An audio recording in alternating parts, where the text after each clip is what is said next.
ada baiknya kita berdoa terlebih dahulu untuk ketua kelas. Silakan berdoa. Baik, sebelum memulai pelajaran kali ini, ada baiknya kita berdoa menurut kepercayaan masing-masing. Berdoa mulai. Berdoa selesai. Nah, anak-anak, bagaimana kabarnya pada hari ini? Baik, Baik, Ibu. Nah, ada yang tahu hari ini kita akan pelajari apa? Belum. Baik, sebelum mulai pelajaran, Ibu absen dulu ya. Baik, Ibu. Untuk Feber, Hadir Ibu. Fatia, Hadir Ibu. Betania, Hadir, Bu. Yunita, Hadir Bu. Nala, Hadir, Bu. Vidya, Hadir Bu. Sulfi. Hadir Bu. Ada yang izin pada hari ini atau sakit? Ada, Bu. Siapa? Norma, Bu. Baik. Sebelum memulai pelajaran pada hari ini, ada yang tahu hari ini kita akan membahas apa? Belum tahu. Belum tahu, Ibu. Ada yang masih ingat kemarin kita membahas mengenai apa? Enggak, Kak, dulu. Nah, sebelumnya ada yang tahu kita minggu lalu membahas mengenai apa? Saya Bu. Ya, silakan Yunita. Minggu lalu kita membahas materi praaksara Bu. Ya, benar sekali. Ada yang masih ingat apa itu masa praaksara? Ada, Bu. Ya, Masa silakan. di mana manusia itu belum mengetahui tulisan, Bu. Ya, benar sekali, Nala. Nah, meningkat lagi dari apa yang sudah kita pelajari kemarin mengenai praaksara, sekarang Ibu akan menjelaskan mengenai masuknya agama Hindu-Buddha ke Indonesia. Sebelum itu, Ibu akan memperlihatkan video terlebih dahulu. Silakan disimak ya, anak-anak. Baik Bu.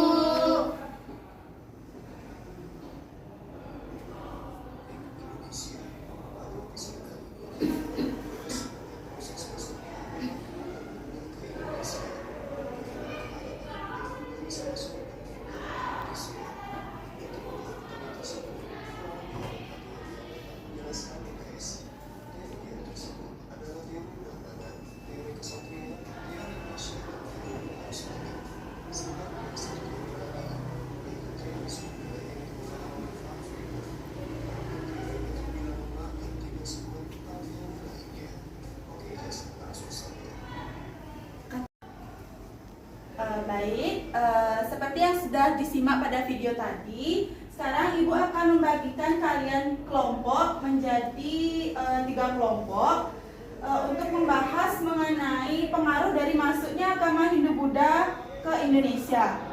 Untuk kelompok pertama yaitu Feber, Vidya, dan untuk kelompok 2 yaitu Yunita dan Nala. Untuk kelompok ketiga yaitu Fatia dan juga Betania.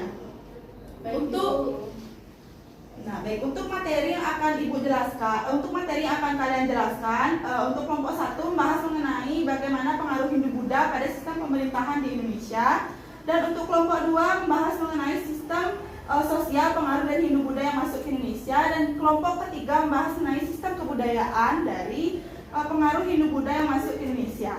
Baik Bu. Bu, untuk waktunya berapa menit ya?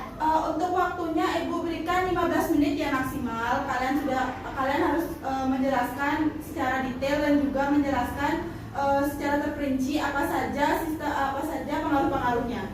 Baik Bu.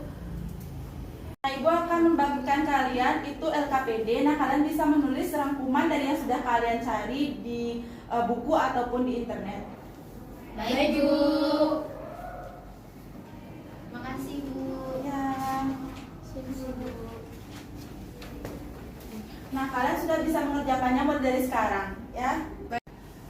Bagaimana? Apakah ada kesulitan pada soal yang Ibu berikan? Bagaimana kelompok 1? Aman, Bu. Gak ada kesulitan, Bu. Untuk kelompok 2? Tidak ada Bu. Tidak ada, Bu. Untuk kelompok 3 bagaimana? Aman Bu. Baik. Baik, waktu untuk berdiskusi sudah habis ya anak-anak. Nah, sekarang waktunya kalian mempresentasikan apa yang sudah kalian diskusikan tadi. Nah, dimulai dari kelompok 1. Silakan berdiri. Nah, Bu.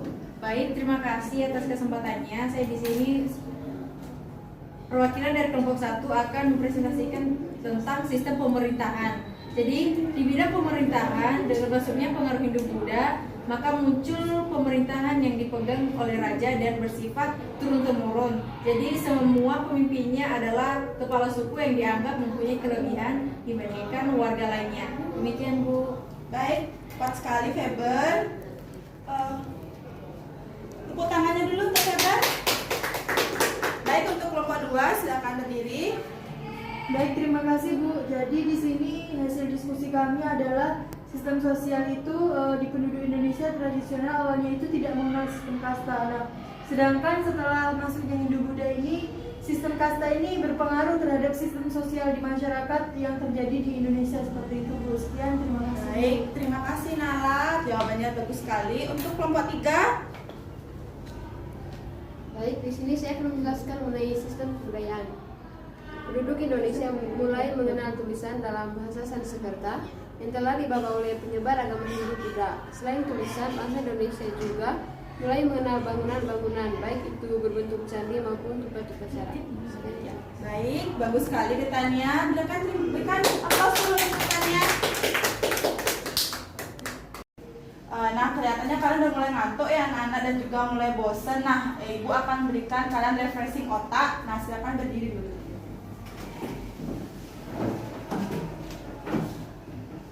Nah, tadi kan kita sudah membahas peradaban Hindu-Buddha. Sekarang Ibu akan memberikan kalian sebuah teka-teki. Ada yang tahu ini candi apa? Prambanan Bu. Baik. Nah, Ibu akan bertanya siapa yang cepat menjawab, dia yang akan Ibu berikan nilai tambah. Baik Bu. Ibu akan bertanya, Candi Prambanan ini merupakan candi yang ada pada masa kerajaan Hindu Bu. Kerajaan Sriwijaya. ya, Sulfi? Kerajaan Singosari. Bekat dulu. Nah, kan tadi kalian sudah tahu ini merupakan Candi Prambanan. Nah, sekarang Ibu akan bertanya siapa yang cepat mengangkat tangan akan Ibu berikan nilai. Candi Prambanan merupakan candi pada masa kerajaan? Saya Bu, saya. Ya, Yunita? Mataram kuno Bu. Ya, benar sekali. Nomor berapa Yunita? 16 Bu. Ya. Nah, itu saja materi kita pada hari ini. Untuk pembelajaran selanjutnya, Ibu akan memberikan tugas kepada kalian untuk membaca materi selanjutnya mengenai kerajaan-kerajaan Hindu-Buddha yang ada di Indonesia. Kalian bisa mencarinya melalui internet, buku paket, ataupun buku LKS yang sudah kalian miliki. Baik Bu. Nah, tadi kita sudah membahas mengenai kerajaan Hindu-Buddha. Proses masuknya ada 4 teori. Teori yang pertama adalah teori yang kedua, teori yang ketiga, dan teori yang keempat. Ya, benar sekali. Nah, teori-teori itu merupakan teori yang melatar belakangi masuknya agama Hindu-Buddha ke Indonesia. Selain itu juga ada sistem-sistem yang mempengaruhi dari masuknya agama Hindu-Buddha ke Indonesia. Yang pertama ada sistem pemerintahan, yang kedua ada sistem sosial, dan yang ketiga ada sistem kebudayaan. Nah, jam pelajaran juga sudah menunjukkan akhir dari waktu kita. Untuk pelajaran hari ini Ibu cukupkan. Apakah ada yang ingin bertanya? Tidak ada Bu. Baik, jika tidak ada yang ingin bertanya, untuk ketua kelas bisa pimpin doa untuk mengakhiri pelajaran. Baik, sebelum mengakhiri pelajaran hari ini, ada baiknya kita menutup dengan doa. Berdoa sesuai kepercayaan masing-masing. Berdoa mulai. Berdoa selesai. Baik, itu saja yang dapat Ibu sampaikan. Seterusnya kalian bisa belajar sendiri anak-anak dan mencari apa yang tadi Ibu bilang. Baik, terima kasih Bu. Ya, silakan ketua kelas. Berdiri. Prama Santi. Om Santi Santi Santi.